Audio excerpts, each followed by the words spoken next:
Bueno, entonces hemos visto a lo largo de esta serie, para recapitular un poco, para recordar lo que hemos estudiado, vemos que la Biblia nos manda como iglesia, como hermanos en la fe, a amarnos los unos a los otros.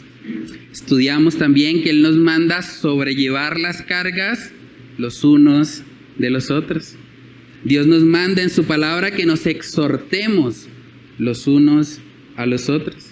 Dios nos manda también a que confesemos nuestras ofensas los unos a los otros. Dios nos manda a que oremos unos por otros.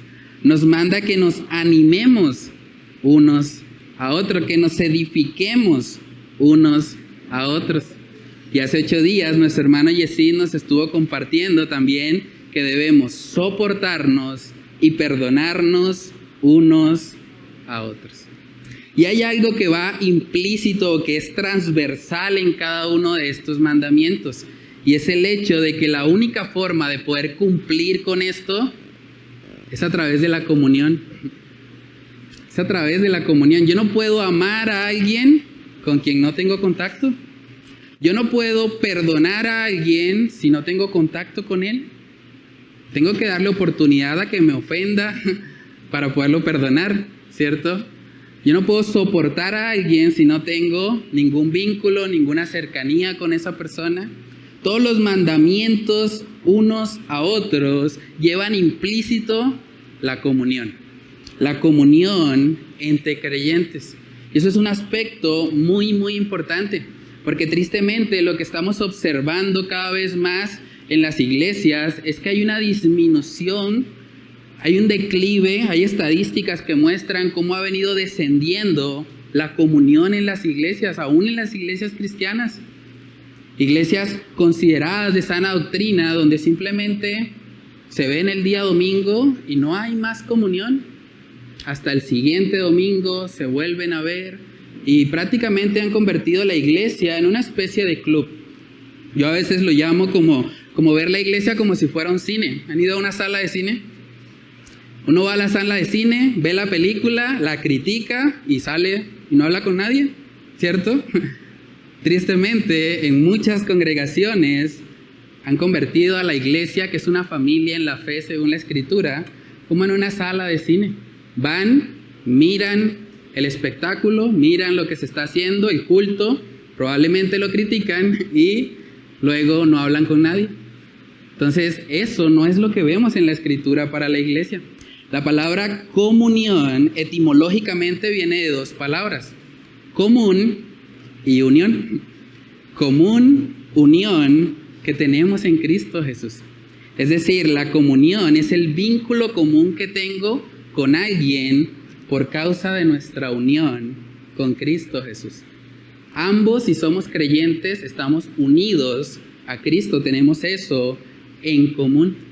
Y por lo tanto, la persona con la que yo me siento al lado cada domingo, si es un creyente, esa persona es mi hermano en Cristo. No es un compañero de silla, no es un compañero de cine. Es alguien con quien tengo un vínculo espiritual, es mi hermano de sangre. La sangre que lo limpió a él de sus pecados es la sangre que me ha limpiado a mí también por la fe.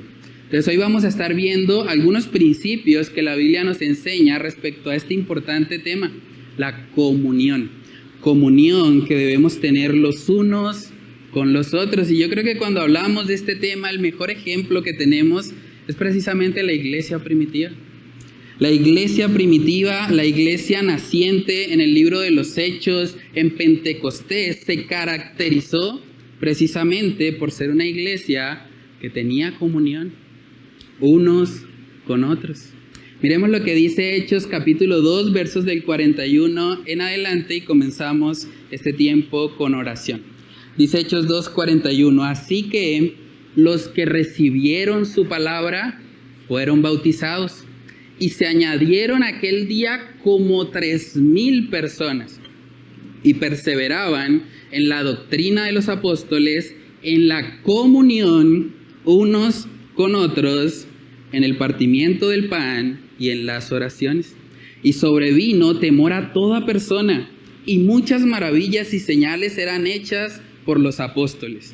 Todos los que habían creído estaban juntos y tenían en común todas las cosas, y vendían sus propiedades y sus bienes y los repartían a todos según la necesidad de cada uno, y perseverando unánimes cada día en el templo y partiendo el pan en las casas, comían juntos con alegría y sencillez de corazón, alabando a Dios y teniendo favor con todo el pueblo.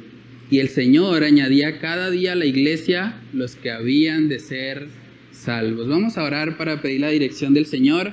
Padre, queremos pedirte, Señor, que tú nos ayudes en esta mañana a poder aprender del ejemplo de la iglesia primitiva, Señor, de esa iglesia neotestamentaria que desde el principio, Señor, algo que le caracterizaba a la iglesia era precisamente la comunión que había unos con otros, el partimiento del pan, las oraciones. Ayúdanos a recordar, Señor, que estos aspectos son fundamentales para nuestra vida cristiana, para que podamos vivir una vida que te honre a ti, para que podamos vivir conforme al anhelo de Jesús en el Getsemaní, de que tu pueblo fuese uno, así como tú y el Padre son uno. Ayúdanos, Señor, a poder ser conscientes del llamado que tú nos haces, la exhortación que tú nos haces en las Escrituras de tener comunión. Ayúdanos a ser conscientes de que no es una sugerencia, no es un consejo, no es algo que hago a conveniencia, no es un mandato tuyo, Señor, y por lo tanto debemos responder en obediencia a Él. Ayúdanos, Señor, a ser conscientes que toda esta serie que hemos estado estudiando de los unos a los otros, solo la podemos cumplir si nos proponemos genuinamente a tener comunión, a no simplemente ser espectadores, no ser compañeros de silla, no ser compañeros ni siquiera de ministerios, sino realmente, Señor, que tú nos ayudes a poder vernos como lo que tu palabra dice que somos, familia en Cristo, familia espiritual, familia en la fe. Ayúdanos, Señor, porque en nuestra carne predomina el individualismo. Preferimos muchas veces vivir aislados, vivir en la periferia de lo que se hace en la iglesia para no involucrarnos, porque tememos a veces ser heridos, tememos de pronto que si nos involucramos mucho alguien va a ver nuestros defectos. Muchas veces evitamos asociarnos por eso, pero ayúdanos, Dios, a ser conscientes de que tú nos llamas, aún con nuestras imperfecciones, a que tengamos verdadera comunión, a que vivamos realmente como una familia, donde sí hay errores, donde sí hay heridas, hay pecados, hay cosas que nos hacen daño tal vez, pero que en medio de todo debe primar tu gracia, debe primar tu misericordia y debe primar el amor los unos por los otros. Ayúdanos, Señor, no podemos solos, necesitamos de tu gracia en esta mañana. Te lo pedimos, Señor, todo en el nombre de Cristo Jesús. Amén y amén. Muy bien, hermanos, entonces ahí en Hechos capítulo 2, lo que acabamos de leer hace parte ya del relato final de lo que fue el discurso de Pentecostés. Cuando el Señor Jesús ascendió en Hechos capítulo 1, Él en el capítulo 2 les está enviando al Espíritu Santo en el contexto de la fiesta de Pentecostés.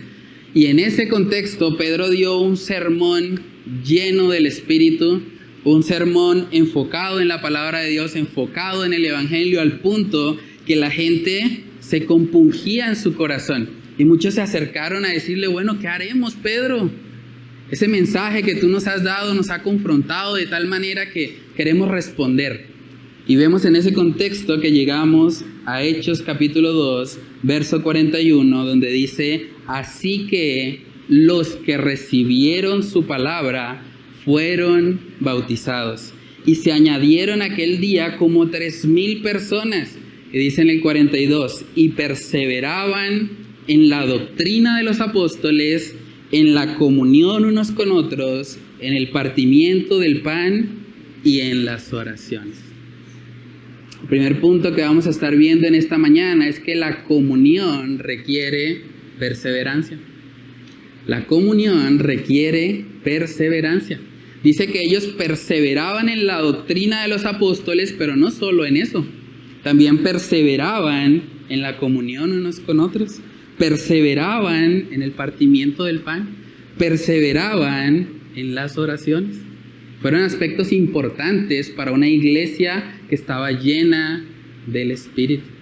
Nótese que el texto no dice simplemente que tenían comunión. El texto dice que perseveraban en la comunión unos con otros. Y esa diferencia es importante, porque probablemente para poder vivir esto vamos a tener que esforzarnos. Vamos a necesitar perseverancia.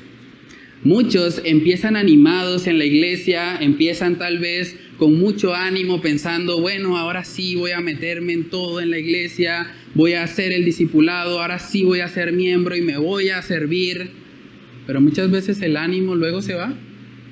Sí, una emoción momentánea, un ánimo temporal, pero luego cuando vienen las ocupaciones, los afanes, las deudas, los problemas, como que se van enfriando y van diciendo, eso, mejor quedémonos sentados en la iglesia, vamos y calentamos una silla, que sirvan los demás, que están jóvenes, que tienen ánimo, pero yo no.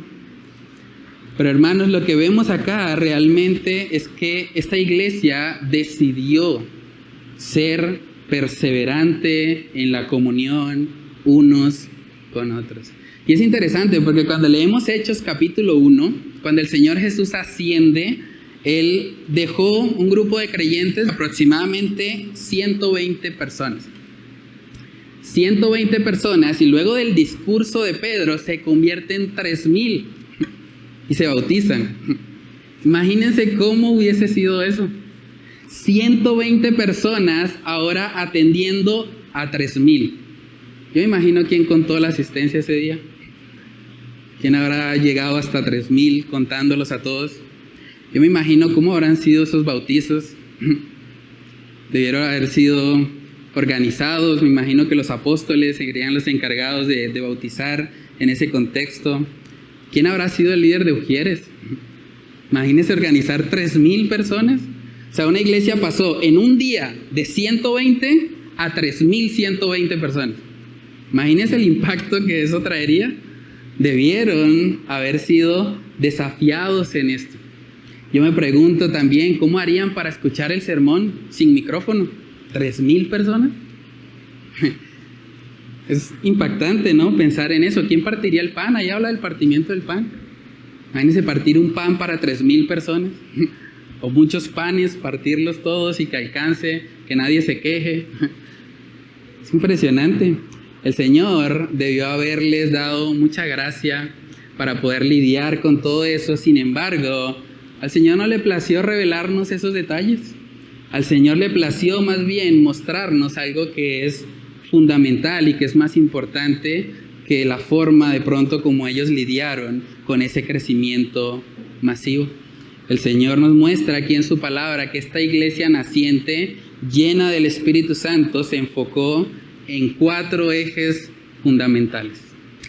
4 ejes fundamentales para una iglesia que está llena del Espíritu Santo. Lo primero que menciona ahí es la doctrina de los apóstoles. La doctrina es importante. Hay que perseverar en la doctrina de los apóstoles. Hay que conocer qué es lo que creemos, por qué lo creemos, dónde la Biblia respalda lo que yo creo. Eso es importante. Por eso mucha gente termina siendo presa de falsos maestros o termina en congregaciones que realmente no deberían ni siquiera llamarse así, porque no están sosteniendo la doctrina de los apóstoles, lo fundamental de nuestra fe.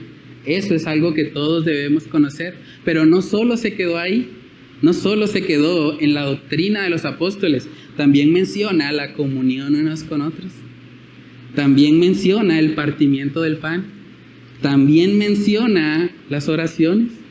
Eran importantes también, estaban en la misma lista de la doctrina. Es interesante porque hay personas que se me han acercado y cuando alguien llega nuevo a la iglesia generalmente me pregunta: pastor, yo quiero saber usted qué cree. ¿Usted cree que hay pastoras? ¿Usted cree que el Espíritu Santo sigue haciendo milagros hoy? Y mucha gente quiere hablar de doctrina y eso está bien, eso es importante, pero no es lo único. No es muy común que alguien se me acerque y me diga, pastor, ¿y cómo tienen comunión en la iglesia? ¿Cómo parten el pan? ¿Cómo son las oraciones en la congregación?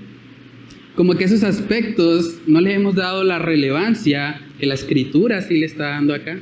Una iglesia llena del Espíritu Santo se enfocó en eso. Imagínense todo lo que pudieran haber hecho. Pasaron de 120 a 3.120 en asistencia. Ellos podrían haber pensado, ahora sí tenemos concejal. Vamos a lanzar aquí al próximo político de Jerusalén. Este es el mero mero. Pero no se enfocaron en eso. No quisieron incursionar en el Imperio Romano, tratando de ser influyentes de pronto desde la política. Más bien lo que ellos se enfocaron en hacer fue en crecer en un amor genuino, en un amor sincero, donde ellos a través de su testimonio de vida iban a impactar a la comunidad mucho más de lo que un político lo pudiese hacer. Eso es impactante. Vemos que la iglesia se enfocó en crecer integralmente, no solo en doctrina, también en comunión, también en partimiento del pan y también en oraciones. Es curioso, hay personas que me han dicho, pastor, pero es que en la iglesia no se puede comer nada porque eso es irreverente delante de Dios. Pero aquí la iglesia está partiendo el pan. De hecho, abajo dice que cuando se reunían en las casas partían el pan. Eso quiere decir que partir el pan, aunque usted lo pueda considerar algo carnal, algo que tal vez no es muy espiritual, para Dios sí lo es. La iglesia llena del Espíritu Santo parte el pan. Es importante para Dios ese tiempo. No es lo único, pero forma parte realmente de un acto espiritual. La Biblia dice, si pues coméis o bebéis, hacedlo todo para la gloria de Dios. Si decidimos comer en una actividad de la iglesia, lo hacemos para la gloria de Dios. Es importante eso. Hermanos, dice en Primera de Juan capítulo 1, hablando precisamente de este tema de la comunión, que la comunión es un distintivo de aquellos que andan en la luz. El apóstol Juan es mucho más enfático en este tema, porque el apóstol Juan ahora nos está diciendo que aquellos que no tienen comunión es porque están en tinieblas. El asunto es un asunto serio para Dios. Primera de Juan capítulo 1 versos del 5 al 7 dice, este es el mensaje que hemos oído de él y os anunciamos. Dios es luz y no hay ningunas tinieblas en él. Óigase bien, si decimos que tenemos comunión con él y andamos en tinieblas, mentimos y no practicamos la verdad. Pero si andamos en luz, como él está en luz, tenemos comunión unos con otros. Y la sangre de Jesucristo su Hijo nos limpia de todo pecado. ¿Usted quiere saber si usted está en la luz? Revise cómo está su comunión con otros. Revise eso y usted va a saber si realmente usted está en la luz. Es lo que está diciendo aquí el apóstol Juan. La comunión es muy importante dentro de una iglesia. Tenemos que crecer en eso. Tenemos que pedirle al Señor que Él nos ayude como congregación a realmente establecer lazos de hermandad. Lazos de hermandad, donde podamos sobrellevar las cargas genuinamente. Donde podamos, como decía nuestro hermano Ricardo al principio, gozarnos con los que se gozan. Donde podamos también llorar con los que lloran. Ahora es importante aclarar lo que la comunión no es, para que todos tengamos claro a qué estamos haciendo referencia. La comunión no es asistir a todos los cultos de la iglesia. La asistencia es importante, claro que sí. Debemos venir a la iglesia, por supuesto, pero la comunión no es asistir a todos los cultos. De hecho, usted puede venir a todos los cultos de la iglesia y no tener comunión. Se acaba el sermón, chao. Si lo vi, no me acuerdo. O un saludo allá de lejitos, chao. Chao hermanos, Dios los bendiga. Eso no es comunión. La comunión no es asistencia a la iglesia. Comunión tampoco es saludar a los hermanos. ¿Es importante saludar? Claro que sí. De hecho, vamos a estudiar más acerca de eso el próximo domingo. Es un mandato también, saludarnos los unos a los otros. Pero eso no es comunión. Yo puedo saludar a todos acá en la iglesia y no tener comunión con nadie. Simplemente un saludo superficial. ¿Qué más, hermano? ¿Cómo está? Bien, ¿no? ¿Todo bien? Ah, bueno, me alegra. Chao, nos vemos. Hasta ahí. Eso no es comunión. Comunión tampoco es estar sirviendo en un ministerio. Hay gente que piensa, no, es que como ya yo estoy en un ministerio, ya tengo comunión. Pero usted puede estar sirviendo en un ministerio y no tener comunión, ni con el líder del ministerio, ni con los hermanos con los que está sirviendo. Simplemente usted va, cumple su función y se va. Eso no necesariamente es comunión. Tampoco comunión es ir a comerse un pan. ¿Sí ven que hay una distinción en el texto? Una cosa es la comunión unos con otros y otra cosa es el partimiento del pan. No es lo mismo. Por supuesto que cuando alguien sale a comer algo, puede tener comunión. Pero también es posible que simplemente comemos algo, pero no hay comunión. Entonces, comunión no significa que comemos algo juntos. Podemos comer algo juntos sin tener comunión. Entonces, hermanos, cuando hablamos de la comunión, hablamos de la común unión que tenemos en Cristo. Es cuando usted, en un ejercicio de transparencia y honestidad, abre su corazón a otro hermano en Cristo. Es cuando usted permite que alguien conozca cuáles son sus preocupaciones. ¿Qué es lo que le da gozo a usted? ¿Qué es lo que le hace llorar? ¿Qué es lo que le trae tristeza a su corazón? ¿Cuáles son sus planes? ¿Cuáles son sus luchas? De eso se trata la comunión. Cuando permito que otro hermano me aconseje, cuando permito que otro hermano me exhorte si estoy actuando mal. Me puedo acercar a un hermano y decirle, hermano, estoy pasando por esta situación difícil, no sé cómo manejar esto, ¿qué me recomiendas? Tú que eres mi hermano en Cristo, que me conoces, que ves cosas que tal vez yo humanamente no puedo ver porque todos tenemos puntos ciegos. Tenemos de pronto cosas que tal vez no hemos contemplado y un hermano en Cristo, un hermano en la fe, es la mejor persona para podernos aconsejar, para podernos guiar. Básicamente, comunión en pocas palabras es llevar a la práctica el término hermano. Comunión es llevar a la práctica el término hermano. Cuando le decimos hermano a alguien, no debe ser un formalismo. No debe ser simplemente un protocolo de los cristianos. No es que así hablamos, nuestro lenguaje. No, si yo le estoy diciendo hermano es porque realmente lo considero así. Considero que esa persona tiene un vínculo conmigo y por lo tanto lo que le pasa a él, me pasa a mí también. Es la empatía, es tener la capacidad de poder sobrellevar las cargas. En 1 Corintios capítulo 12 podemos ver también cómo el apóstol Pablo, hablando acerca de este tema y usando la analogía del cuerpo, dice que los miembros del cuerpo se duelen cuando alguien está herido. 1 Corintios capítulo 12, en el versículo 26, dice ahí, de manera que si un miembro padece, todos los miembros. Nótese bien, la palabra dice todos los miembros, no algunos. Todos los miembros se duelen con él. Y si un miembro recibe honra, todos los miembros con él se gozan. ¿Pueden ver la importancia de la comunión? Hermanos, honestamente, déjame preguntarte en esta mañana, cuando un miembro de acá de la iglesia padece, ¿a ti te duele? Honestamente, no tienes que responder en voz alta. ¿A ti te duele cuando un hermano en la fe le pasa algo, cuando padece? Saben, hace poquito tuvimos una situación muy triste. Una miembro acá de la iglesia perdió a su mamá. Su mamá falleció hace menos de un mes. Yo tuve la oportunidad de ir a predicar en el funeral. ¿Y saben cuántas personas asistieron de la iglesia de la que ella es miembro? 5 personas. ¿Saben cuál es el problema? Que el texto no dice que 5 miembros se duelen con él, dice todos. Todos los miembros se duelen con él o con ella. Cuando un miembro padece, toda la iglesia debería estar ahí para apoyar, para consolar, para dar una palabra de ánimo. De pronto usted me dirá, no, pastor, pero es que yo no podía porque ese funeral era en un horario que yo estaba trabajando. Bueno, pero al menos la llamaste.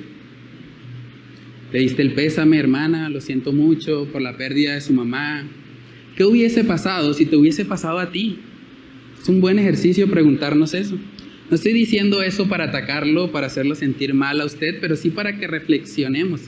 Si hubiese sido tu mamá la que hubiese muerto, ¿te hubiese gustado que se presentaran 5 personas de la iglesia? ¿Y el resto? ¿Y los compañeros con los que ella sirve? No estaban ahí. ¿Cómo te hubieras sentido tú si te hubiese pasado a ti? ¿O cómo te hubiese sentido si hubiese sido tu hermana de sangre? Tu hermana de tu familia carnal, digámoslo de esa manera. ¿Te hubiese dolido más? Hermanos, debemos pedirle al Señor que Él nos ayude. Que Él nos ayude porque es algo en lo que tenemos que crecer como iglesia. Tenemos que crecer en verdadera comunión. La razón por la cual muchos no fueron al funeral es porque tal vez no había comunión con esa hermana.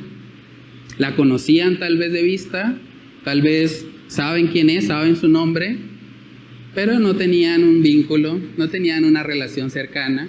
Y sin tener comunión, pues no me duele lo que le pase, como decía el hermano Ricardo al principio. Entonces debemos preguntarnos, ¿cómo es posible que se muera la mamá de una hermana de la iglesia donde yo me congrego y a mí no me duele? Eso debería llevarnos a cuestionarnos. ¿Cómo está nuestro nivel de comunión entonces? ¿No me duele que se vaya un ser querido y un ser tan cercano como una madre? Eso debe llevarnos a reflexionar. Muchas veces empezamos con mucha emoción cuando venimos a la iglesia, cuando leemos de pronto el pacto de membresía y estamos emocionados por lo que el Señor va a hacer a través de nosotros, pero luego nos dejamos enfriar. Luego convertimos la iglesia tristemente como si fuera una sala de cine. Un lugar donde simplemente voy a observar lo que otros hacen y una vez termina todo, salgo corriendo, no hablo con nadie, no tengo comunión y hasta el siguiente domingo nos volveremos a ver. Si vengo, porque si tengo algo que hacer, pues tal vez no. Entonces debemos realmente pedirle al Señor que Él nos ayude, hermanos. No debería ser así en la iglesia. Deberíamos poder reflejar lo que dice 1 Corintios 12. Si un miembro se duele, todos nos dolemos con él. Todos estamos ahí y todos sobrellevamos la carga.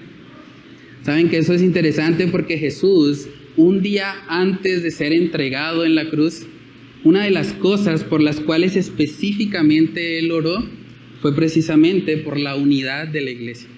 Trate de pensar por un momento, si usted sabe que mañana es su último día, ¿por qué oraría usted hoy? Probablemente por lo que usted considera más importante, ¿cierto? Y Jesús, un día antes de su crucifixión, estando en el Getsemaní, oró para que como iglesia fuésemos uno, para que viviésemos en unidad unos con otros. Dice Juan capítulo 17, en el versículo 20, dice, mas no ruego solamente por estos, sino también por los que han de creer en mí por la palabra de ellos, para que todos sean uno. Como tú, oh Padre, en mí y yo en ti, que también ellos sean uno en nosotros, para que el mundo crea que tú me enviaste. La gloria que me diste yo les he dado para que sean uno, así como nosotros somos uno. Yo en ellos y tú en mí, para que sean perfectos en unidad, para que el mundo conozca que tú me enviaste y que los has amado a ellos como también a mí me has amado. Jesús, un día antes de ser entregado, está clamando al Señor para que la iglesia viva en unidad, para que no vivamos vidas aisladas, para que no vivamos como llaneros solitarios, cada uno con sus propios afanes y nos vemos otra vez aquí en la sala de cine el domingo. Ese no es el diseño de Dios para la iglesia. Hermanas, quizás no haya nada que impacte más a este mundo caído que observar verdadera comunión, porque el mundo no tiene eso. El mundo tiene conveniencia, no comunión, conveniencia. En el mundo las relaciones, los vínculos se establecen en base a la conveniencia. No es que tengo que ser amigo de esta persona porque es que es mi jefe, entonces me conviene llevar la fiesta en paz, entonces vamos a mantener una cierta relación con él. O tengo una relación con alguien por lo que esa persona me puede dar a cambio, pero si no tiene nada que ofrecer, mejor lo desecho. ¿Vivimos en una cultura así? De hecho, el consejo que abunda en las redes sociales es: si no te conviene, bótalo, deséchalo.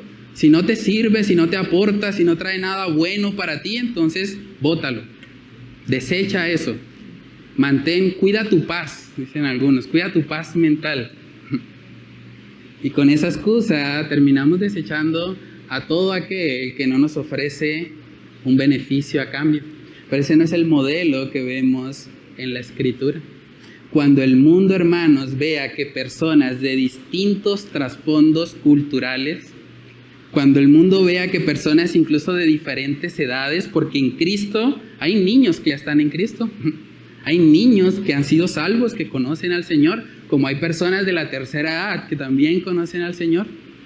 Y esas dos personas que tal vez están en etapas muy diferentes de su vida, estando en Cristo, llegan a ser uno, llegan a ser familia en la fe. Y ahora eso modela algo que el mundo no tiene. Cuando personas también de diferentes ingresos económicos, de diferentes estratos, de diferente formación académica, hay personas aquí que no han terminado ni siquiera la primaria.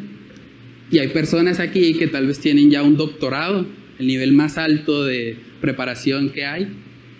Y aún así, si ambos están en Cristo, llegan a ser uno.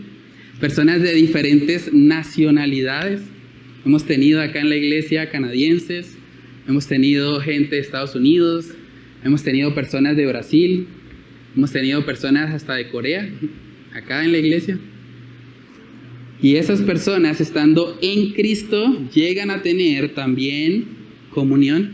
Y es por lo que Cristo oró, porque eso anuncia algo al mundo, algo que el mundo no tiene y que al verlo lo va a desear y va a dar la oportunidad para que le prediquemos el Evangelio. Dice Juan capítulo 13 en el verso 34, dice ahí: un mandamiento nuevo os doy, que os améis unos a otros, como yo os he amado, que también os améis unos a otros. En esto conocerán todos que sois mis discípulos, si tuviereis amor los unos con los otros. ¿Cómo conocerá el mundo que somos realmente discípulos de Cristo? Si pueden observar que hay amor entre nosotros. No el amor sentimental de este mundo, no el amor conveniente, no el amor interesado, no el amor hipócrita, el amor ágape, el amor incondicional, el amor con el que Cristo mismo nos ha amado. Entonces déjame preguntarte a manera de reflexión en este primer punto: ¿tú tienes comunión real con la iglesia o tú solo asistes a la iglesia? Porque hay personas que son muy buenos asistentes, pero no tienen comunión. ¿Tú estás en ese grupo? ¿Has caído en la trampa de ver la iglesia como si fuera una sala de cine o un concierto? Voy a ir a observar lo que hacen y me voy, no hablo con nadie y ya. ¿Has caído en esa trampa? O tal vez hay algo en tu vida que estás queriendo ocultar y estás ahí en las tinieblas. Y por eso es que no te atreves a tener comunión, porque sabes que la luz va a disipar esas tinieblas que hay en ti. Y la luz se pone en evidencia en la comunión que tenemos unos con otros. Pregúntate también: ¿estás perseverando? ¿O tenías comunión cuando ya ibas al proceso de membresía? Y ya que pasaste por eso, entonces, ya salí de eso, ya soy miembro, ya, ¿para qué voy a tener comunión? ¿Has caído en esa trampa? Ahora vives aislado tal vez de los demás, vives como un llanero solitario, sin comunión, sin personas que hablen a tu vida, que te aconsejen, que te exhorten, que te guíen conforme a la palabra de Dios. ¿Has caído en esa trampa? Déjame preguntarte también: si todos los miembros de la iglesia tuvieran el mismo nivel de comunión que tú tienes, ¿el mundo conocería que somos de Cristo? Ponte a pensar en eso. Si el mismo nivel de comunión que tú tienes lo tuvieran todas las personas de la iglesia, ¿habría iglesia? ¿El mundo diría realmente que somos discípulos de Cristo? Es muy importante esto, hermanos. La comunión es para nuestro bien. El Señor no nos está diciendo, tengan comunión para amargarles la vida, porque ustedes son egoístas, individualistas, entonces los voy a estorbar y a molestar con esto, ¿no? El Señor nos está diciendo que tengamos comunión, porque los principales beneficiados vamos a ser nosotros. Es una bendición tener a alguien que te pueda aconsejar. Es una bendición tener a alguien con quien tú puedas contarle qué está pasando en tu vida, con quien tú puedas gozarte cuando Él se goza y con quien tú puedas llorar también cuando Él llora. De eso se trata la iglesia. No es simplemente ser compañeros de silla, se trata de ser familia, se trata de que hay un vínculo espiritual que nos une y por lo tanto debemos vivir en consecuencia. Debemos vivir de tal manera que sea evidente que nosotros estamos unidos en Cristo Jesús. Lo siguiente que podemos ver ahí en nuestro texto base de hoy de Hechos capítulo 2. Hechos capítulo 2, vemos que después de hablar de esos 4 ejes fundamentales que había en la iglesia primitiva, luego vemos que la comunión se convirtió en un medio para suplir necesidades. Ese es el segundo punto en esta mañana. La comunión es un medio para suplir necesidades. Dice en Hechos 2, verso 43, y sobrevino temor a toda persona, y muchas maravillas y señales eran hechas por los apóstoles.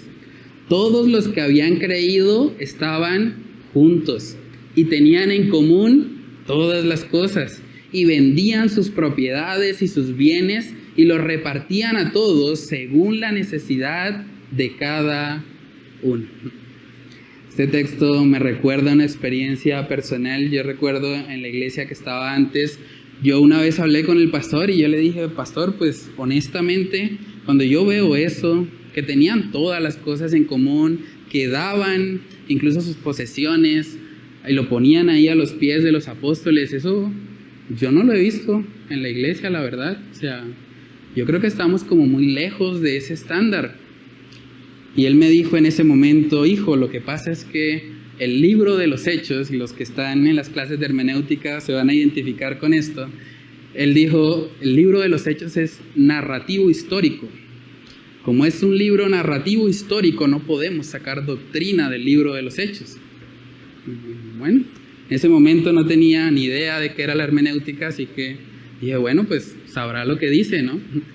Lo que no me cuadraba era que él usaba Hechos capítulo 2 para decir que hablar en lenguas era la señal de haber recibido el Espíritu Santo. Pero si no puedo decir que esto aplica para mí por ser narrativo, lo otro sí. Y bueno, eso es curioso, pero luego estudiando más la palabra, luego estudiando los principios hermenéuticos que hemos estudiado también los días lunes, es cierto, el libro de los Hechos es narrativo histórico. No podemos decir que esto es normativo, no podemos decirle a la iglesia que todos tienen que vender todo y entregarlo aquí a los pies del pastor y que el pastor lo va a distribuir según la necesidad de cada uno.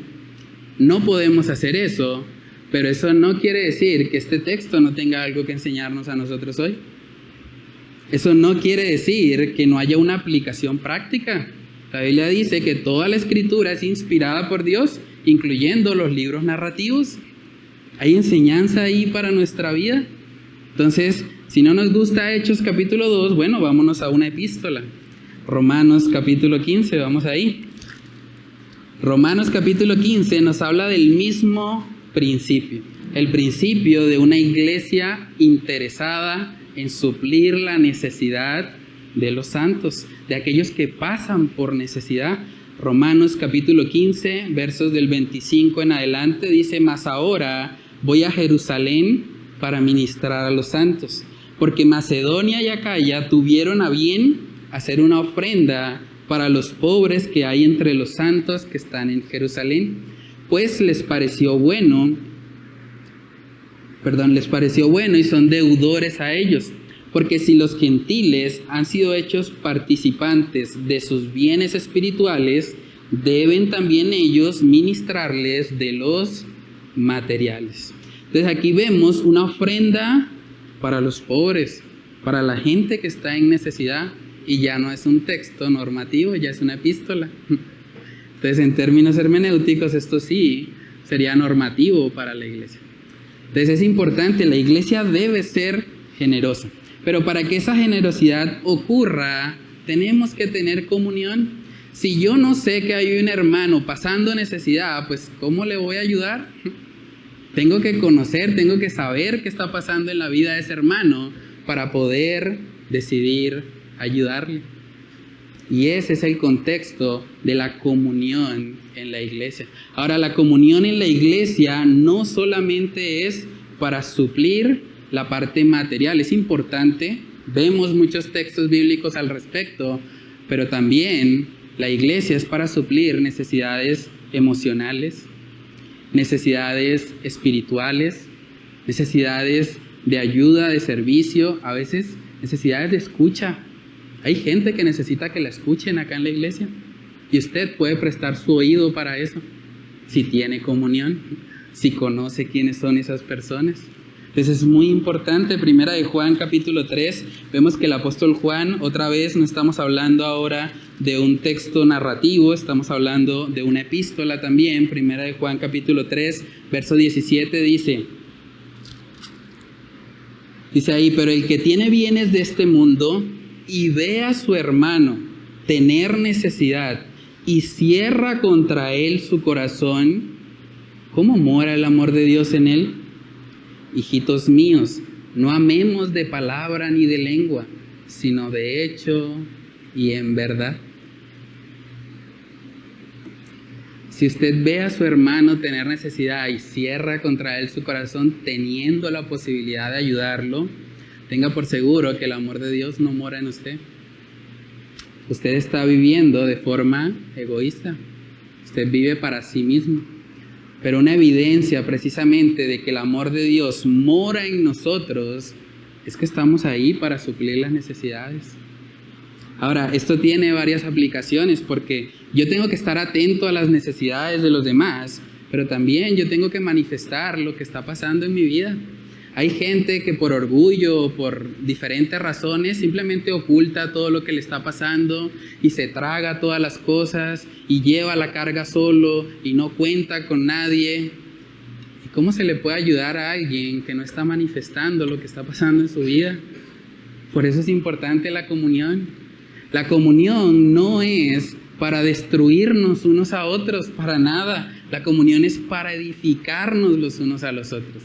Usted debería tener la tranquilidad de poder acercarse a un hermano en la fe y decirle: hermano, la embarré, pequé, hice esto indebido, ayúdame, hermano, a salir de acá. Ora por mí, necesito un apoyo, no puedo solo. Necesito que tú me alientes, necesito que me levantes, necesito que me des una palabra, necesito a quien rendirle cuentas, porque este pecado me está ganando. Yo necesito a alguien a quien rendirle cuentas de lo que está pasando en mi vida. Es importante ser intencionales en eso. La Biblia habla en múltiples oportunidades del mentoreo. Cada cristiano debería estar siendo mentoreado. Decía un predicador que cada cristiano necesita un Pablo en su vida, alguien que lo pueda guiar espiritualmente. Necesita un Bernabé, que es un par, es una persona con la que puedo tener comunión. Y también necesita un Timoteo, alguien en quien invertirse. Alguien a quien enseñar, alguien a quien compartir lo que hemos recibido. Hermanos, y si somos honestos y evaluamos nuestras propias vidas, la falta de comunión muchas veces es el principio de muchos pecados. Porque es mucho más fácil caer en pecado cuando la oveja está sola, lejos del rebaño. Ahí es presa fácil para el lobo. Esta está solita, esta me la como aquí. Pero si la oveja está dentro del rebaño, si está siendo cuidada, si está con sus compañeras ovejas, que entre todas, así la oveja no sea un animal tal vez muy bueno para defenderse, pero entre todas se cubren la espalda, entonces el lobo lo va a pensar. Entonces el lobo no la va a tener tan fácil, porque esa oveja está en comunión. Entonces, hermanos, la comunión es un medio que Dios ha establecido no solo para suplir necesidades económicas, sino también necesidades espirituales, necesidades emocionales. Segunda de Corintios capítulo 1 habla acerca de esto también. Segunda de Corintios 1, versos del 3 al 5, dice ahí: bendito sea el Dios y Padre de nuestro Señor Jesucristo, Padre de misericordias y Dios de toda consolación, el cual nos consuela en todas nuestras tribulaciones. ¿Para qué? ¿Qué dice el texto? Para que podamos también nosotros consolar a los que están en cualquier tribulación, por medio de la consolación con que nosotros somos consolados por Dios. Porque de la manera que abundan en nosotros las aflicciones de Cristo, así abunda también por el mismo Cristo nuestra consolación. ¿Quién te consuela a ti cuando pasas por una tribulación? ¿Tú mismo? Tú no eres un buen consolador. De hecho, tú puedes terminar haciéndote daño. Tú necesitas a alguien que te consuele. ¿Dónde vas a encontrar a esa persona? En la iglesia. Cuando tú pasas por una situación difícil, hay personas acá que de pronto están en matrimonios mixtos, donde su pareja no es creyente, y es una lucha realmente lidiar con eso. Es difícil. Hay personas, hombres y mujeres acá que han llorado, que han pasado por mucha tribulación, porque están en un yugo desigual, básicamente. ¿Y dónde van a encontrar consuelo esas personas? Claro, en Dios primeramente, pero también en hermanos en la fe, en otra hermana o en otro hermano que también está luchando con lo mismo, y que podemos levantarnos, que podemos aconsejarnos, que podemos darnos una palabra de ánimo. Eso debe ocurrir dentro de la iglesia. El apoyo emocional que usted necesita lo debe poder encontrar en la congregación. Dios ha hecho provisión en la iglesia para que usted pueda recibir el consuelo que su alma necesita en medio de la tribulación. Efesios capítulo 4, podemos ver ahí también cómo la iglesia Dios la estableció para madurarnos. Eso es lo que significa la palabra perfeccionar. Perfeccionar es madurar. La iglesia solo puede madurar, el creyente solo puede madurar en el contexto de una iglesia local. Vamos a verlo. Efesios capítulo 4, versículo 11 dice: y él mismo constituyó a unos apóstoles, a otros profetas, a otros evangelistas, a otros pastores y maestros, a fin de perfeccionar a los santos para la obra del ministerio, para la edificación del cuerpo de Cristo, hasta que, óigase bien, todos lleguemos a la unidad de la fe y del conocimiento del Hijo de Dios, a un varón perfecto, a la medida de la estatura de la plenitud de Cristo. Hay gente que me ha dicho: pastor, pero yo me escucho 2 y a veces hasta 3 prédicas completas, diarias, de 2 horas cada una. Yo me las escucho completicas, pero yo no sé qué pasa, pastor. Yo me siento estancado, tengo un mal genio que no se me quita, ni escuchando 6 horas de predicación. ¿Qué pasa, pastor? ¿Por qué yo estoy estancado? ¿Por qué no crezco? Bueno, la Biblia no dice que tú eres perfeccionado viendo videos. No dice eso en ninguna parte. La Biblia no dice que tú vas a madurar en la fe si escuchas 100 prédicas. Vas a salir súper espiritual si haces eso. ¿No? Porque de nada sirve que tú llenes tu cabeza de conocimiento que no estás viviendo. La Biblia te está mandando a que tú ames los unos a los otros, a que tú perdones los unos a los otros, a que tú soportes los unos a los otros. Y eso no puede ocurrir virtualmente. Eso no puede ocurrir a través del WhatsApp. Eso no puede ocurrir a través de una red social. Tienes que tener comunión. Dios estableció la iglesia como el medio para perfeccionarte, para hacer que tú crezcas a la imagen de su Hijo. Y tal vez la razón por la que te sientes estancado espiritualmente es porque no estás teniendo comunión con la iglesia.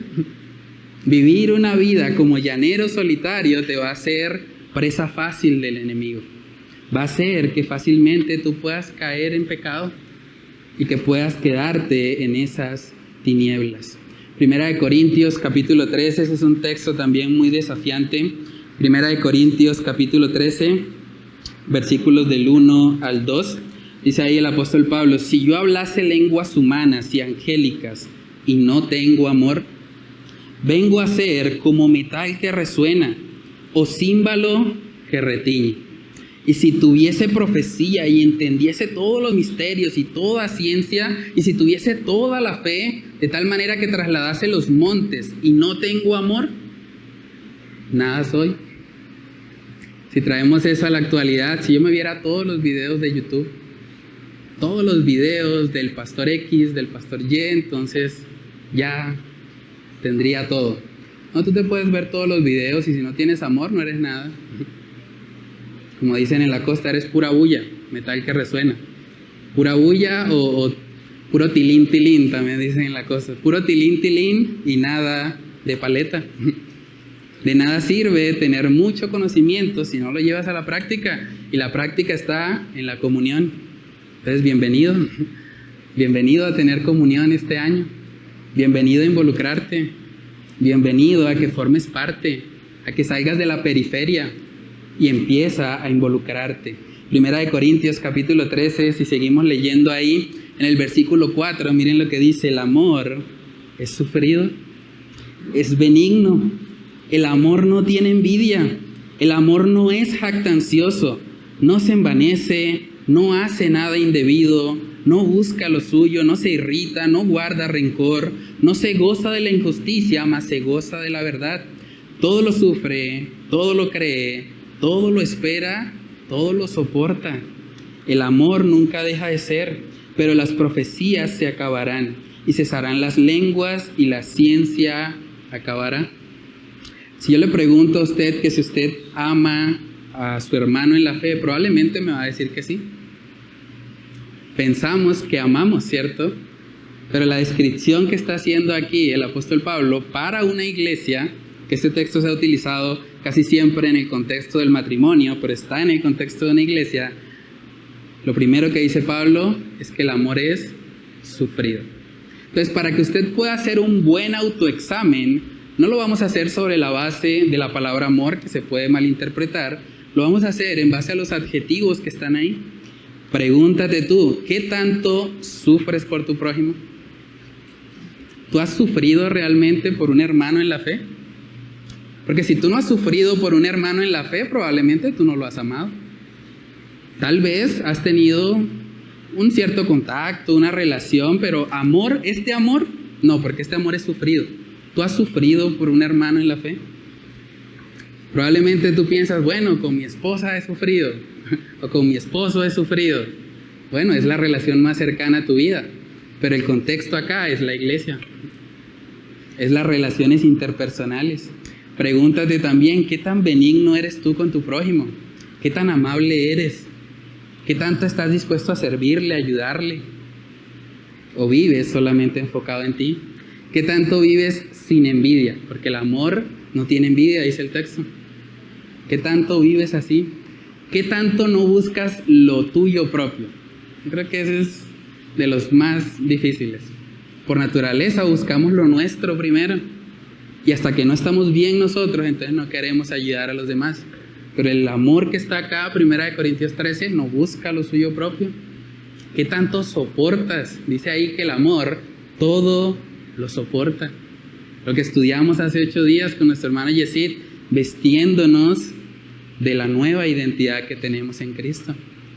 Y la evidencia de esa vestimenta es que nos soportamos y nos perdonamos unos a otros. Es muy importante esto, hermanos. Vivimos en una cultura donde han distorsionado el significado del amor. Mucha gente cree que el amor son sentimientos, que el amor es atracción, pero nada de eso es el amor que vemos en la Escritura. Cuando Cristo nos amó a nosotros, dice Romanos 5:8, mas Dios muestra su amor para con nosotros en que siendo aún pecadores.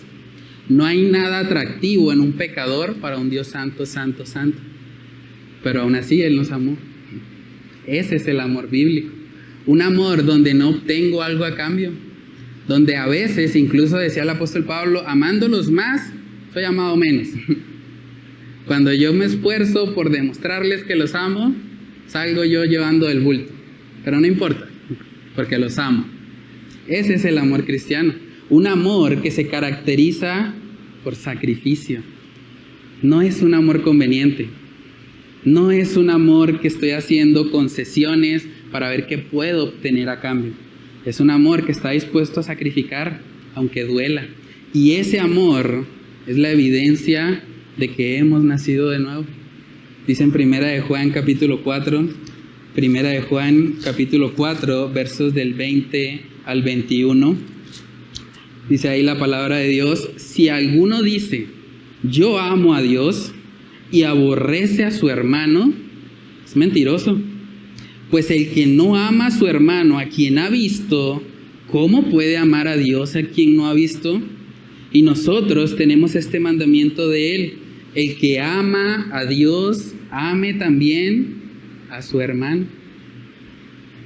El que ama a Dios, ame también a su hermano. Si usted dice que ama a Dios, pero aborrece a su hermano, no se engañe. Usted no ama a Dios. Porque si usted no puede amar a quien ha visto, ¿cómo va a amar a Dios a quien no ha visto? Eso no tiene sentido. Y es un buen estándar para que nos examinemos. Puede que haya personas acá que lleven años viniendo a la iglesia y que piensen que son cristianos. Pero si tú no ves evidencia de amor sacrificial, de amor ágape, del amor que realmente se preocupa por la necesidad del otro, tal vez tú no has recibido el amor de Dios. Porque el amor de Dios es lo que puede motivar este tipo de amor. Un amor donde estoy dispuesto a sacrificar no solamente posesiones materiales, no solamente cosas económicas, también el tiempo. Dedicarle tiempo a una persona es un acto de amor. Escuchar a una persona, aconsejarla, es un acto de amor. Y la iglesia debería poder hacer eso. Debería ser el lugar de refugio para todas las tribulaciones que hay allá afuera. Este mundo no es fácil, hermanos. Este mundo es complicado. Jesús mismo dijo, en el mundo tendréis aflicción. Pero ¿cómo vamos a sobrellevar esas aflicciones? Primero con Cristo, que ha prometido estar con nosotros, pero también con su amada, con la iglesia, con hermanos en la fe, que podamos ayudarnos, que podamos juntos llevar esta carga y seguir creciendo día a día a la imagen del Señor. Entonces pregúntate a manera de reflexión en este segundo punto: ¿qué tantas necesidades has suplido tú de tus hermanos en la fe? Si hiciéramos una encuesta a todas las personas que asisten a la Iglesia Bíblica Bautista El Faro, ¿cuántas de esas personas podrían decir que tú has estado en un momento de necesidad?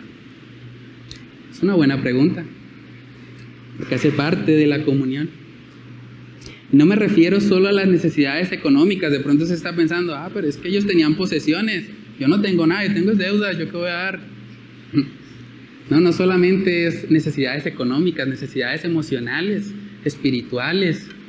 Tú has estado ahí para escuchar a aquel que está desanimado, aquel que no le está pasando bien, aquel que perdió a un ser querido. Tú has estado ahí.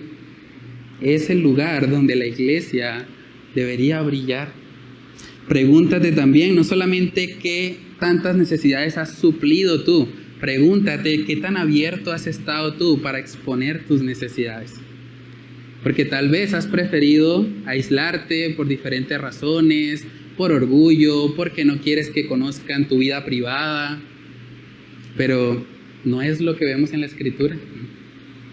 Pregúntate qué tan abierto has sido, qué tan honesto, qué tan transparente has sido, qué tan intencional has sido para buscar la comunión genuina unos con otros. ¿Qué tanto te has abierto permitiendo que haya una comunión real contigo?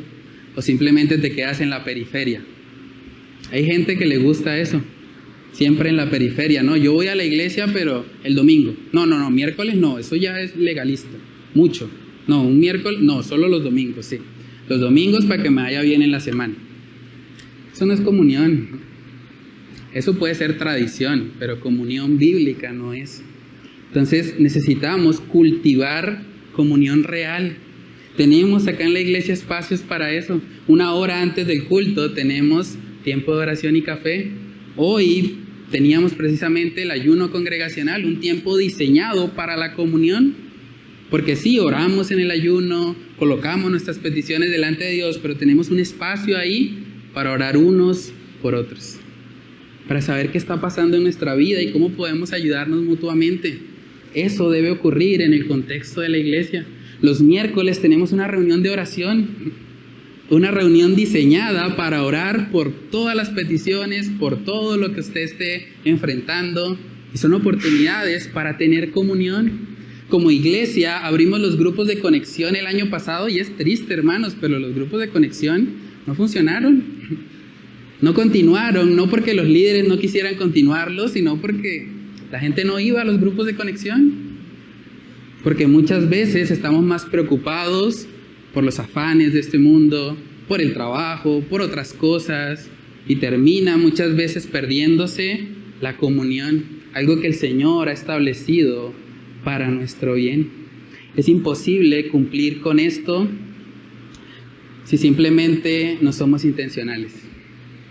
Si no somos intencionales, vamos a seguir igual y podemos durar todo el tiempo hablando de lo mismo, que si usted no decide, si el Espíritu Santo no le convence a realmente ser intencional en esto, se quedará en un asentamiento de cabeza más.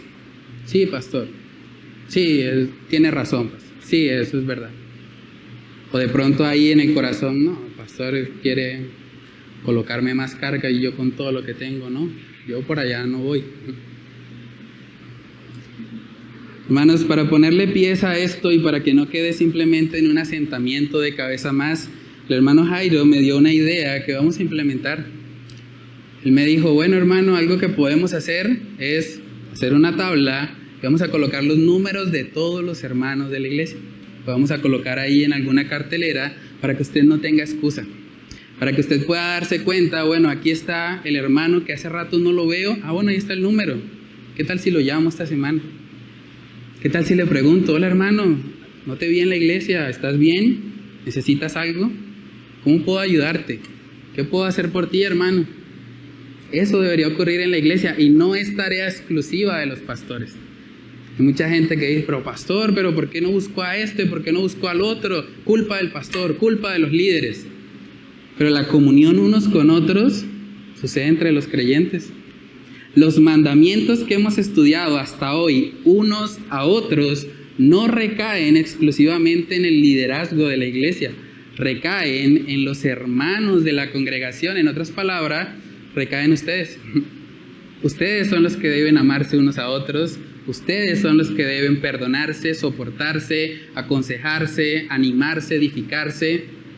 Obviamente el pastor también, y los líderes también formamos parte de la iglesia.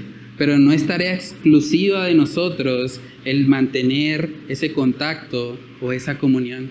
Entonces, para el otro domingo, con la ayuda de Dios, esperamos poder tener ahí en la cartelera esa información. Y yo lo desafío a que realmente usted le ponga práctica a esto que estamos estudiando. Que no simplemente se quede en la teoría, llevémoslo a la práctica. Que se pueda decir, como decía nuestro hermano Ricardo al principio, que se pueda decir al final de este año, ¿qué diferencia? La Iglesia Bíblica Bautista El Faro del 2024 con la Iglesia Bíblica Bautista El Faro del 2025. Definitivamente el Señor hizo una obra.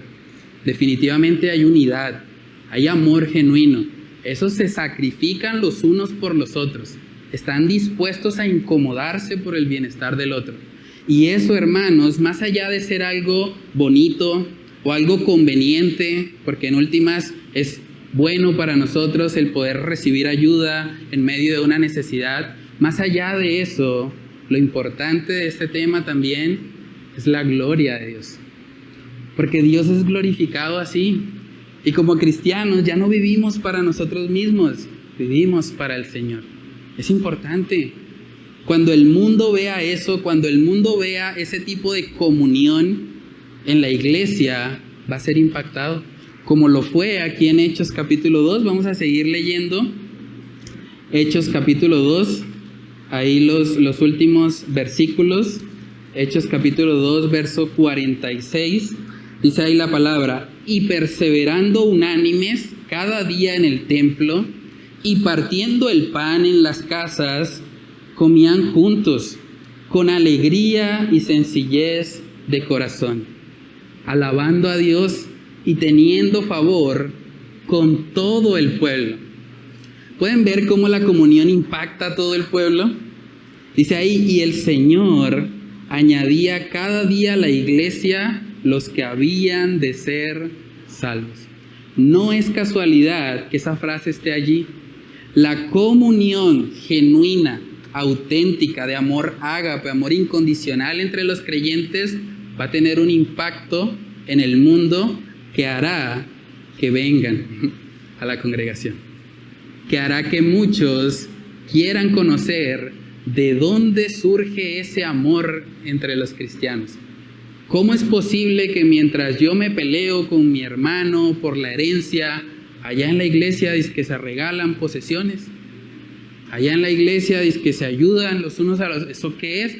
¿Qué les está pasando allá? ¿Qué bicho les picó? Yo quiero ir, yo quiero conocer. Pero si vivimos vidas individualistas, el mundo vive así. Ahí no hay nada que contrastar, ahí no hay ninguna diferencia. Si en la iglesia somos marcados por el individualismo, seremos igual al mundo. Pero si por el contrario, la iglesia se caracteriza por la comunión, por la doctrina de los apóstoles, que también está ahí, es muy importante, por el partimiento del pan, por las oraciones, entonces el mundo realmente será impactado. ¿Saben que en el mundo no hay este tipo de comunión? En el mundo solo hay relaciones convenientes. Si nosotros como iglesia nos esforzamos en esto, el Señor ha de añadir a la iglesia los que han de ser salvos. Y como Jesús mismo oró, el mundo, al ver que somos uno, el mundo realmente va a reconocer que nuestro mensaje es veraz. Y si vemos capítulos más adelante en el libro de los Hechos, podemos ver que así fue.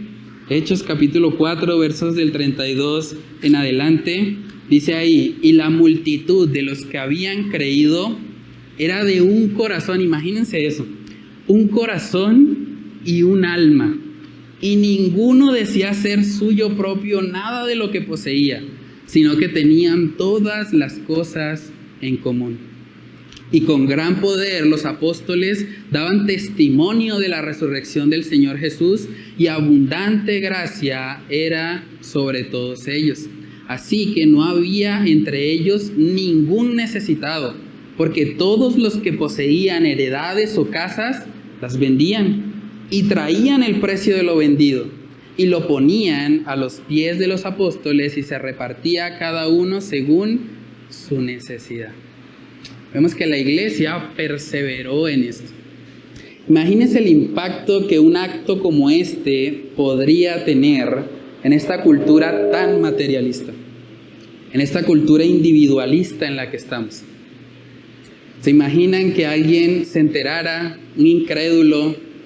No, es que, ¿se acuerda del hermano Henry? Él tenía una casa grande allá en el Kennedy. ¿Sabe qué hizo él con la casa? La vendió. ¿En serio? ¿Para dónde? ¿Fue para Cabecera? No. La dio para los hermanos que estaban en necesidad. ¿Cómo así? ¿Dónde está Henry? Yo necesito hablar con él. ¿Qué le pasa? Le lavaron el cerebro. Y es la oportunidad para que Henry le diga, no me lavaron el cerebro. O bueno, sí me lo lavaron con la palabra de Dios. Me quitaron toda la suciedad, todo el egoísmo, todo el pecado que había en él, para que ahora yo crea en Cristo y tú puedes creer en ese Dios que te lleva a vivir, ya no para este mundo que es pasajero, ya no para los tesoros de la polilla, que son los que en últimas se comerán eso. Más bien te lleva a vivir para los tesoros celestiales. ¿Se imaginan el impacto? Ahora, eso no quiere decir que todos tengamos que vender todo lo que tenemos y poner todas las cosas en común. Estamos hablando aquí particularmente de ayudar en medio de una necesidad. No de un capricho, no de un lujo, no de ayudar al hermano que se quiere comprar la casa en Ruitoque. No, eso no es una necesidad. Estamos hablando de gente que realmente no la estaba pasando bien. Gente que si no se le ayudaba probablemente no iba a comer. Porque también está el otro extremo, que es donde cayó de pronto la iglesia de Tesalónica, donde la iglesia era tan generosa que muchos ya no trabajaban. Por eso Pablo tiene que decir, bueno, el que no quiere trabajar que tampoco coma. Porque aquí no vamos a patrocinar tampoco la pereza, no vamos a estar alcahueteando ese pecado. Entonces no, tienen que trabajar y esforzarse, no comer el pan de balde. Pero estamos hablando en este contexto de personas realmente pobres. realmente que no tenían para comer, y la iglesia debía estar ahí para ayudarles. Y por eso tenemos el ministerio de la canasta del amor. Cuando usted trae algo de mercado acá y nos enteramos de que hay algún hermano realmente pasando por necesidad, obsequiamos los mercados totalmente gratis. Si usted es miembro de la iglesia, usted tiene una necesidad, háblelo conmigo y podemos ayudarle con eso. Hay una hermana que viene siempre, ella tiene tuberculosis, realmente es difícil para ella poder estar acá siempre en los cultos y está con una enfermedad terminal y la iglesia le ayuda. Le damos parte del mercado que tenemos ahí para que ella pueda suplir su necesidad. Y de eso se trata, hermanos, ayudarnos los unos a los otros. Yo sé que estos pasajes que estamos leyendo acá no son normativos. No quiere decir que tengamos todos que hacerlo de esta misma manera. Pero a veces me pregunto si cuando llegamos a pasajes como este nos da como una preocupación, como un dolorcito de cabeza, como que pasemos esa parte como rápido porque eso no me gusta tanto. Mejor hablemos de otra cosa, hablemos de las lenguas. Eso no es tan sacrificial. Si cuando tú llegas a pasajes como este, inmediatamente te vuelves un exegeta y dices, no, eso es histórico, narrativo, eso no es doctrinal. Tal vez eso pone en evidencia algo. Tal vez es que estás muy apegado a las cosas materiales y solo pensar en que la Biblia te mande a vender lo que tienes, te turba. Te turba tanto que prefieres correr a buscar algo para justificar que esa no es la interpretación. Ahora sí, como dije anteriormente, el libro es narrativo, no vamos a tomar doctrina como tal de ahí, pero sí debemos entender que hay un ejemplo ahí para nosotros, y un ejemplo que en últimas refleja el carácter de Cristo Jesús. El carácter de Cristo es supremamente sacrificial. El amor de Cristo se sacrificó, se dio por nosotros. Filipenses capítulo 2,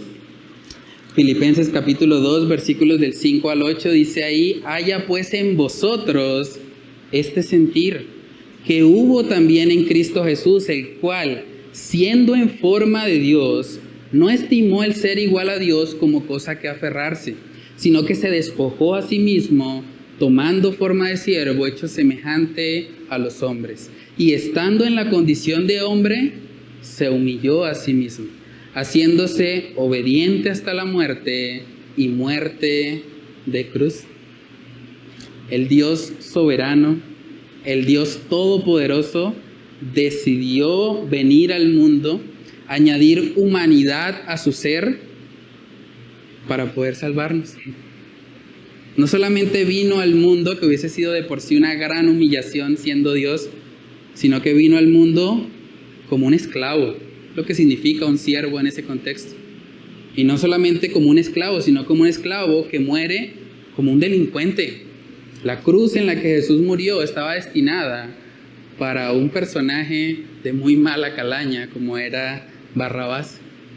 Y Jesús decide venir a morir ahí. Decide sacrificarse por el bien de personas que no lo amaban. Personas que de hecho eran sus enemigos. Personas que estaban todo el tiempo ofendiéndole, pisoteando su ley, pisoteando la sangre que Él derramó en la cruz del Calvario. Esas personas, Cristo, sabiendo de antemano lo que íbamos a hacer, Él decidió morir en la cruz para salvarnos. Es impresionante, hermanos. El egoísmo, el vivir para ti mismo, el no humillarte, el ser altivo, el ser orgulloso, son conductas profundamente anticristianas, totalmente anticristianas. El cristianismo se caracteriza por humillación, por sacrificio, por negación a ti mismo. Ese es el cristianismo. Jesús mismo dijo: el que no toma su cruz y me sigue, no es digno de mí. Si alguien no está dispuesto a pagar el precio, realmente no puede ser su discípulo. Entonces, si tú vives tu vida de manera que tú honestamente reconoces que tú no puedes sacrificarte por otros, que en tu vida eres primero tú, segundo tú, Y tercero, si tú vives así, es probable que tú no seas creyente. Y no importa si llevas 30 años viniendo a una iglesia. No importa si llevas 30 años tal vez sirviendo en un ministerio. Incluso no importa si eres miembro formal de la iglesia. Si tú reconoces que en tu vida no hay ni una pizca de amor genuino, de amor sacrificial, de amor ágape por el otro, tal vez tú no has nacido de nuevo. Tal vez el amor de Dios no está morando en ti. Si tú no puedes sacrificar nada, ni de tu tiempo, ni de tu energía, ni de tus dones, ni de tu dinero, ni de tus posesiones, no puedes sacrificar nada por el bien de otros, tal vez es que tú sigues viviendo en tu carne. Tal vez es que tú sigues viviendo para ti mismo y te has creído que eres cristiano simplemente porque vienes a la iglesia. Pero Primera de Juan está diciendo que la marca distintiva del cristiano es que ama a su hermano. Si alguien dice que ama a Dios y aborrece a su hermano, es mentiroso. Hay gente que piensa que lo opuesto al amor es el odio, pero eso no es cierto. Lo opuesto al amor, ¿saben qué es? La indiferencia. La indiferencia. Cuando a mí me da igual lo que le pase a otro, cuando yo simplemente, se murió alguien, de malas, no es problema mío, pobrecita, y ya. Si tú eres indiferente con tus hermanos en Cristo, con tus hermanos de sangre, si tú eres indiferente con ellos, tal vez es porque no has conocido al Señor, tal vez es porque sigues viviendo para ti mismo de manera egoísta, y debemos examinarnos de manera honesta, porque si reconocemos hoy que hemos vivido vidas totalmente autocéntricas, totalmente egoístas, hoy es el día de salvación para nosotros. Hoy es el día para que nos humillemos. Saben que el propósito de la muerte de Cristo en la cruz es para que los que viven, o sea nosotros, ya no vivamos para nosotros, sino que vivamos para aquel que murió y resucitó por nosotros. Vamos a verlo. Segunda de Corintios capítulo 5, versos del 14 al 15 dice: porque el amor de Cristo nos constriñe, pensando esto, que si uno murió por todos, luego todos murieron. Y por todos murió, y miren el para qué. Para que los que viven, o sea, ustedes y yo, ya no vivan para sí, sino para aquel que murió y resucitó por ellos. Honestamente, ¿para quién vives tú hoy? ¿Para quién vives? Examina tu vida hoy. ¿Para quién vives? ¿Vives solo para ti?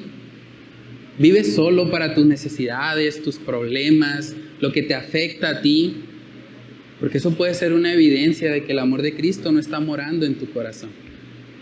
Y tal vez lo que necesitas hoy es arrepentirte, pedirle perdón al Señor y decirle: Dios, ayúdame porque he sido un egoísta, porque he estado viviendo enfocado en mí. No me importa lo que le pasen a los demás. Hoy lo reconozco y te pido que me salves. Hoy puede ser ese día que Dios haga esa obra de transformación en ti y que te lleve a entender la importancia de la iglesia, la importancia de la comunión unos con otros. Yo creo que como iglesia seríamos mucho más eficaces en la evangelización, en la predicación, si como iglesia nos amáramos más unos a otros. Y lo digo incluyéndome a mí. Yo también tengo que crecer en esto. Este mensaje no lo estoy dando para ustedes, lo estoy dando para mí primeramente, porque yo necesito también crecer en esto. Todos necesitamos crecer en esto. Tener verdadera comunión, verdadero amor genuino los unos por los otros. Dice Juan capítulo 5, ya con esto termino. Juan capítulo 5. Juan capítulo 5, en el versículo 24, vemos que el Señor Jesús dijo las siguientes palabras: de cierto os digo, el que oye mi palabra y cree al que me envió, tiene vida eterna, y no vendrá a condenación, mas ha pasado de muerte a vida. El que oye mi palabra y cree al que me envió. Usted ya ha oído la palabra. La pregunta es si ha creído en Cristo como Salvador. La pregunta es si usted va a salir de acá a seguir viviendo su vida egoísta, su vida individualista, su vida enfocada en sus propias necesidades, o si hoy va a decidir creer en Cristo y va a decidir pedirle al Señor que Él lo perdone y que haga de usted un nuevo ser que ya no viva de manera egoísta, sino que viva primeramente para la gloria de Dios y para el bienestar de los demás. El primer y grande mandamiento: amar a nuestro Dios con todo nuestro ser, alma, mente, corazón y fuerzas. Y el segundo mandamiento, dice la Escritura, que es amar a nuestro prójimo como a nosotros mismos. El amor a Dios se refleja en nuestro amor al prójimo. Entonces, hermanos, que el Señor nos ayude, y que si hay personas aquí que reconocen que no hay evidencia de amor hacia su prójimo, que hoy pueda ser el día en que se arrepientan delante de Dios y puedan reconciliarse con Él para vivir el amor ágape que el Señor quiere que vivamos como iglesia. Vamos a orar. Padre, te damos muchas gracias, Señor, por este tiempo en el que tú nos has hablado acerca de tu palabra, nos has mostrado el ejemplo de esa iglesia primitiva, esa iglesia que cuando creció numéricamente se enfocó primeramente en la doctrina de los apóstoles, en la comunión unos con otros, en el partimiento del pan y en las oraciones, ejes fundamentales, Señor, para una iglesia, para que la iglesia pueda estar firme, Señor, para que la iglesia pueda estar cumpliendo con su llamado de predicar, de anunciar las buenas nuevas, de hacer discípulos a las naciones. Padre, ayúdanos, Señor, como iglesia, a crecer en verdadera comunión unos con otros. Que si hay creyentes aquí que han estado viviendo de manera aislada, han estado viviendo como llaneros solitarios, como espías que aparecen un periodo de tiempo y luego desaparecen, Padre, que tú hoy les convenzas, que hoy tú les instes, Señor, a tener verdadera comunión. La comunión no es una opción para el creyente, la comunión es un mandato. La comunión pone en evidencia que estamos en la luz, que no tenemos nada que ocultar, porque realmente eres tú quien está dirigiendo nuestros pasos. Ayúdanos, Señor, para que como iglesia podamos crecer en este amor ágape, en este amor incondicional los unos con los otros. Que podamos, Señor, vivir vidas que le muestren al mundo que somos una comunidad que realmente está unida en Cristo, que realmente se goza con los que se gozan y llora con los que lloran. Que realmente cuando un miembro se duele, todos, no 5, todos padecemos con él. Todos sobrellevamos esa misma lucha, esa misma carga. Ayúdanos, Señor, porque no podemos hacer esto solos. Necesitamos de tu ayuda, necesitamos del Espíritu Santo, necesitamos estar aferrados a esa vid verdadera, para que podamos dar verdadero fruto que te honre y que te glorifique solo a ti, Señor. Padre, oramos que tú nos ayudes a poner en práctica lo que hemos estudiado la mañana de hoy. Te lo pedimos, Señor, todo en el nombre de Cristo Jesús. Amén y amén.